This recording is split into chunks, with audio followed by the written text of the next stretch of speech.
Hi, I'm Sophia Rodriguez. I'm a licensed marriage and family therapist. I'm Tyana Tavakol, and I'm a licensed marriage and family therapist as well. And welcome to our coffee chat. We want to talk today about what neurodivergence is, talk about the populations we work with, common things we see, and also what are some ways that we found are effective to work with neurodivergent clients. I specialize more with autism, ADHD, and with a highly sensitive person. In my practice, I work a lot with OCD and ADHD, and I have worked with individuals on the autism spectrum. That's kind of the umbrella of neurodivergence that I see in my practice. Every single brain is different, so it's tough to say like you're neurodivergent and you're not, but I would boil it down to, do you feel like your brain works with or against society's norms and rules? Are you someone who feels like you've had to fight hard to fit in, or like watch people to see like what the rules are, and does it feel like the world doesn't make it easy for you to live in it? You kind of have to make it work for you. Yeah, because of that pressure of the norms and the rules of our society, it's very easy for people to mask.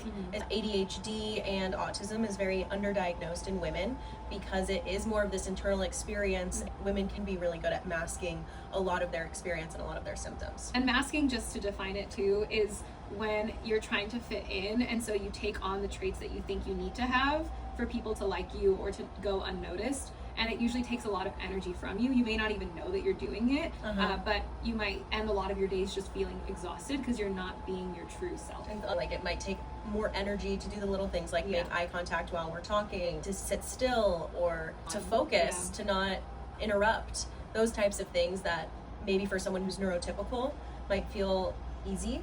For someone who's neurodivergent will have to be more of a mindful process. Each person's going to be different. You met one person with autism, that means you met one person with autism. Like everyone is just different. I think we can speak to some general things that we've seen as effective. Things that I've seen really work is one, naming what is going on. Like a lot of times they'll think like, what's wrong with me? Why can't I handle these certain things? And so naming like, hey, here's sensory issues. Like sensory issues are real, and let's figure out what yours are. And not just issues, but what are the ones that will add and recharge you. Like I have certain clients who really benefit from heat, and so their mindfulness techniques are go get a hot blanket and hot tea and just sit in the sun.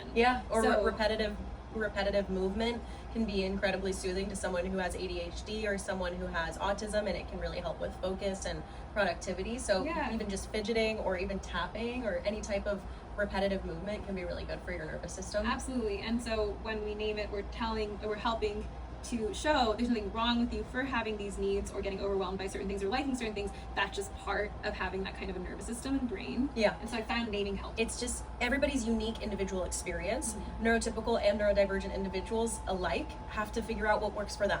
And so it's just about naming what works for you, observing over time what works for you. Say with ADHD, a lot of it is regulation, emotional regulation, talking about productivity, motivation.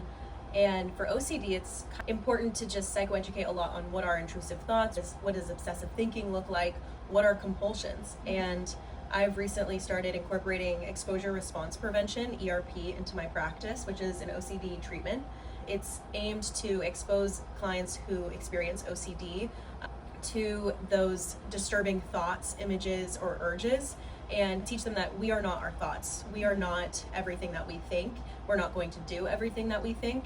Exposing them to that potential just increases their tolerance for that discomfort. That element of ERP, increasing tolerance for discomfort, has now become such a central part of my treatment with all neurodivergent individuals. How can we sit with this experience and rather than changing it, increasing your tolerance for it, accepting it, and learning to regulate your experience within it. So in my sessions, I do exposure therapy, and what that will look like is doing maybe an imaginal exposure or maybe in vivo exposure. We might do exposure right then and there if we can.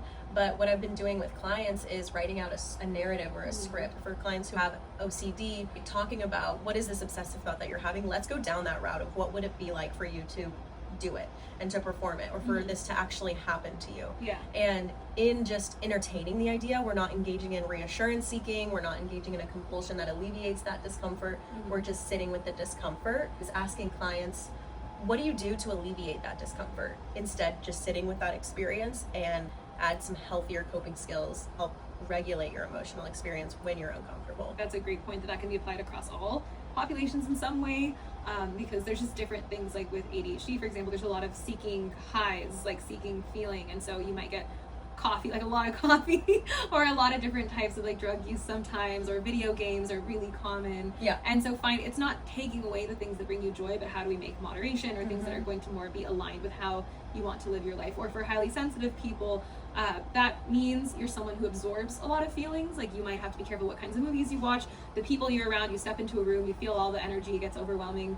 And so normalizing that is what it's like to be in that experience, and finding ways to shield yourself, to make recharge a vital part of your day. Yeah. Just finding ways that you're not going to avoid the world because it's uncomfortable and overwhelming, but let's find a way for you to live in the world in a way that's more fulfilling. Exactly. Yeah. That question of what are some tools to sit with discomfort a bit more, I would say let's look into your dopamine seeking behaviors. It might be vaping, it might be smoking, it might be a porn addiction, it might be a gambling addiction, substance abuse. What are the little things that you do that just make you feel better throughout the day? Because a lot of times they're good, they're healthy, we naturally crave dopamine, that's not a bad thing. Yeah. Other times they are crutches for us. They are things that that, you know, the examples I gave earlier that aren't serving us well, and in maybe moving away from those things, we will naturally sit with emotions or discomfort. Something that is not a criteria for ADHD, OCD, or autism, but is very commonly seen in neurodivergent individuals is rejection sensitivity dysphoria, where there is this increased sensitivity for a lot of our sensory input. And so what that looks like is you might feel overstimulated by loud noises, loud sounds, and in addition to that, there's a heightened sensitivity to an emotional experience. And so you might have a heightened sensitivity to someone's disposition towards you. Has their mood shifted? Are you feeling rejected?